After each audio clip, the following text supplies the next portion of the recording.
What's up, you guys? It's Kiki from Double M Media. I just wanted to come talk to you guys a little bit about this whole Dahmer situation. So yes, let's just jump right into it. First and foremost, I would like to give a huge shout out to Evan Peters and Niecy Nash. The cast was amazing, but those two, first of all, the first time I was introduced to Evan Peters was in American Horror Story. And I knew right then and there that baby plays crazy a little too well. I understand, like, he's an actor, he got a job to do. He gets the goddamn job done because I knew from there. I was like, oh wow. So when I saw him casted as Dahmer, I was like, I'm really not surprised. He came, delivered, did what he had to do.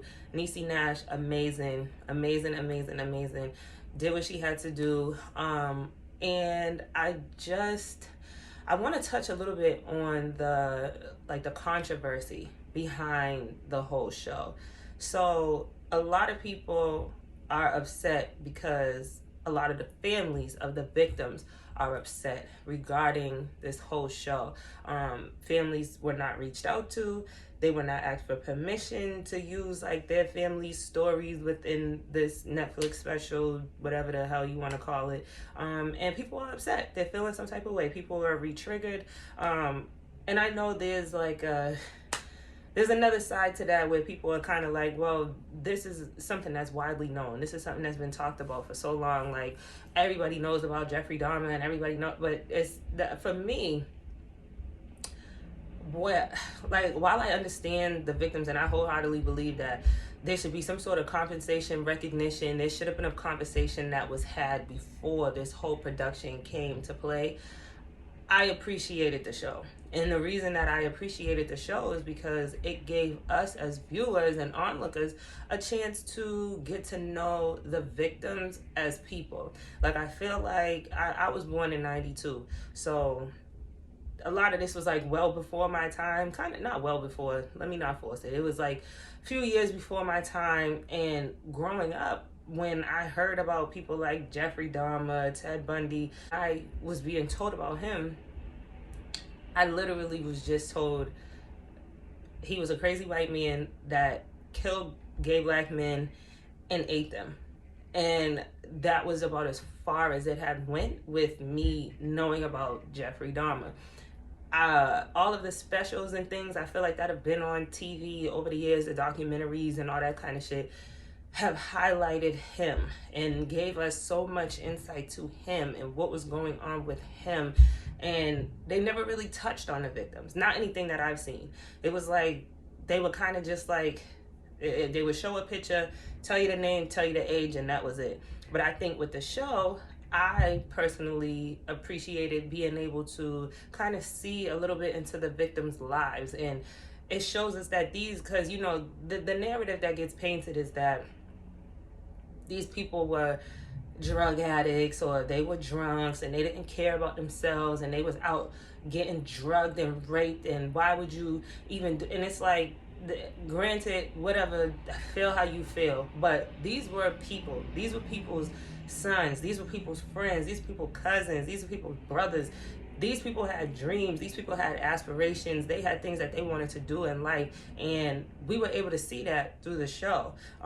So that was just something that I took away from it. It was like, while there was focus on Jeffrey Dahmer and his life and his upbringing and things like that, I feel like the victims were so much more highlighted, and even the people in his apartment, you know what I'm saying? Like the people who lived in the apartment building with him. It was like Niecy Nash, for example, and the woman that she played, I can't remember her name off the top of my head, but shout out to her. You know, like shit like that, it's like it allows you to see things from a different perspective and not focus so much on this goofy bastard that was cooking liver and things and had his whole apartment smell like raccoon ass. Now, say all that to say, and let me, because I might ruffle a couple feathers with this one. So, I am a therapist. I have my degree. I am a clinical therapist, and I do like therapy with people. I have seen a plethora of people. I've seen people who are traumatized. I've seen people who have behavioral issues. I've seen, you name it, I've been around it. From a clinical standpoint, that baby was chemically imbalanced from the time that he was a child, from what, at least from what they showed on the show. And I know some people are like, because I've had conversations about this, and some people kind of feel like they use that as a means to like make excuses for Jeffrey, so to speak. Like, oh, he had such a rough childhood, and his mom left him, and his dad did this and his dad did that. The whole point of the matter is people be fucked up. And I don't know if TikTok's gonna be in that, but people be messed up and they be chemically imbalanced. And I really do believe that he was chemically imbalanced, from at least from what they showed on that show, from the time he was little. Okay, something was off. Like, when I was growing up, my mom used to always tell me to watch out for people who enjoyed hurting animals and shit. I had a friend that used to get like pleasure out of torturing animals and shit like that. Like, and my mom used to always be like, he's gonna be a murderer, he's gonna be a serial killer, because he gets too much pleasure out of it. You know what I'm saying? And it wasn't like, from what they showed in the show, that he was really like killing animals at first, but just the enjoyment of like the dead bodies and the blood and the fascination with all that stuff. That baby was fucked up from the very beginning. And I wholeheartedly believe that his parents had a lot to do with that. I will say that it was very hard for me to watch, just because, like,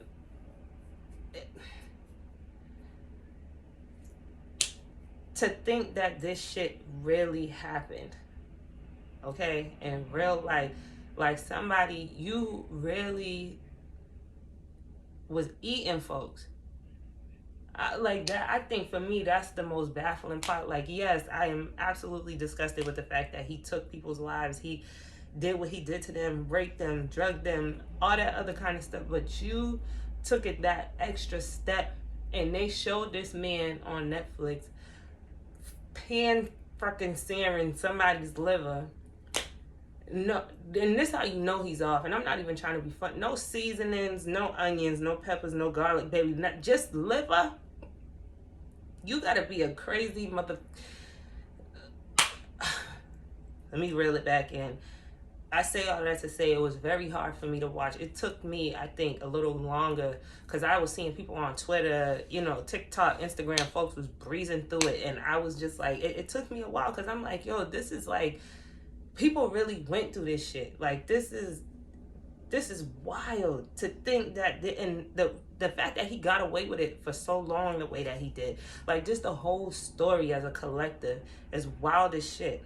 And I feel for the families of the victims, because this is like re-triggering for them. And if you know anything about therapy and mental health and shit like that, PTSD and being re-triggered by certain shit can cause somebody to go into a very deep depression. They can do things that they wouldn't normally do. You don't know the work that people had to put into their healing process to get where they are. To see this on a platform like Netflix, you know what I'm saying? Like, that shit's gonna be up there for a while. And even if it wasn't, you can't escape the internet. Like, there's memes and all kind of stuff. I feel for the families. I pray to God that they get some sort of compensation. Because on one hand, it's like people who are like, well, why did you use my family member's story without permission? And then there's other people who are like, well, how come my family member wasn't highlighted? He was murdered by Jeffrey Dahmer too, and y'all didn't touch on him at all. So I guess it just depends on where you're at in your life. And, you know, certain things some people will just never heal from. You learn to live with it, but it's like to actually heal from certain shit, it's hard. And then when you got, not even before Netflix, all these documentaries and docuseries and all this other shit, it's like, I wholeheartedly get it. I will say, interestingly enough, unbeknownst to me, my mom spoke to my aunt on her father's side, so my grandfather's sister, actually informed my mother that David Thomas, who was one of Jeffrey Dahmer's victims, was our cousin. This was not a cousin, I guess, that my mom knew. I don't even know how well my grandfather knew him, but I believe his sister was very connected with David's mother, I believe, or whoever it was that, you know, had us all tied in. So it's like, you learn new shit. I don't think that, you know, I would have known that had this not come out. Granted, before, like I said, my mother was just like, he's a crazy white motherfucker that was eating black people and, you know, stuff like that. It's like, okay, girl, but what you mean he was eating them? Like, what, you know, but when you're a kid, you're taught to stay in your place. So I just want to say I didn't see anything about David Thomas in Netflix, from what I can remember. But shout out to him. If that's really my cousin, because that, you know, my mom also used to tell me that Carl Thomas was our cousin, and I later found out that he wasn't, and I felt some type of way about that. But, you know, besides the point. Anyway, I say all that to say, I know that from a clinical standpoint, I feel like the show was fucking bonkers. It was mind-blowing, because I watched much of it through a clinical lens as opposed to like coming from a personal standpoint. And I think as therapists, we often tend to do that. Like, we want to see things from a clinical perspective and kind of analyze it and shit and break it down. It was tough to watch. It was extremely tough to watch. I don't really know how to put this, because I know that the girls like to tussle, but I don't think that it's right to kind of like bash people for watching it, because that's another thing I've seen a lot of people, you know, bashing folks like, oh, if you got to be a sick motherfucker to watch that Jeffrey Dahmer shit. And it's like, y'all was the same ones who was watching Two Girls, One Cup. And this I know for a fact, because there's a couple of y'all that I know personally. Y'all used to watch Two Girls, One Cup, One Girl, One Horse. You watching folks pooping each other's mouth, and this is like real time shit. And you're mad that people are watching a documentary, like, I mean, a movie, docu, whatever the hell you want to call it, a series on Netflix. It's like, just stay in your lane. Let people do what they want to do. If they want to watch it, they want to watch it. If they don't, they don't. Everyone has their reasons, and I totally respect anybody who doesn't want to watch it. And I respect the people that do watch it, because my nosy ass was going to watch. If y'all wanted to know, I wanted to see what was going on. I wanted to find out more about the situation and what happened. And I gotta say, going into it, I did not think that I was gonna learn so much about the victims the way that I did. And I know I keep saying it, but I really appreciated that. I thought that was kind of, I don't want to say, oh, that was dope, but I thought it was kind of dope the way that they did that. Like, I gave us a chance, like I said, to see the victims for who they were as people and not just victims. You understand what I'm saying? So overall, if I had to rate it on authenticity and storytelling, I would give it like a 7.5 out of 10.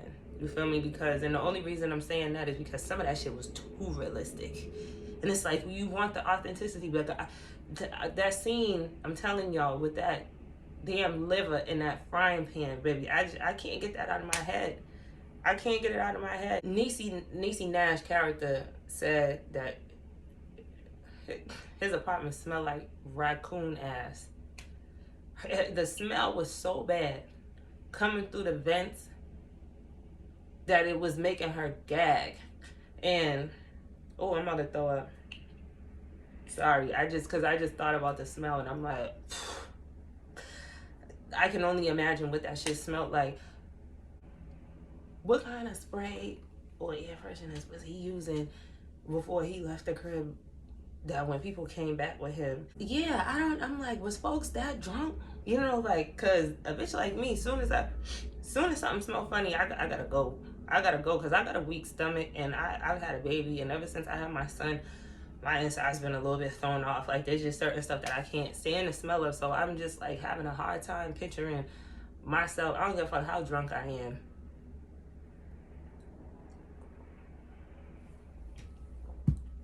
Some things I just will never be able to get past. But I say all that to say, overall, I don't want to say it was a good show. It was informative. That's what I would say. For me, and my personal takeaway was that it was informative. Jeff Dahmer was a clown. He got what he deserved. No shade. I feel like his father was a bit of a clown. And I know there was certain points where I actually caught myself like feeling bad for the father. And I was like, damn, bitch, what's wrong with you? Not feeling bad for him murder his dad. He kind of introduced him into all that taxidermy and all that shit. But it's like, you got to take more responsibility for your kids when they're younger, because a lot of shit that happens in childhood is the reason that some of us grow up to be fucked up adults. And I just think that his father did too much of blaming his mother. And it's like, y'all are equally responsible. Y'all together on it. Y'all are equally responsible. You understand what I'm saying? So yeah, I don't know. I think overall, like I said, 7.5 out of 10 for authenticity, creativity. The acting was fucking amazing. Evan Peters, like, and don't go bothering him. Do not go bothering Evan Peters, honey, because you're mad that he played that role.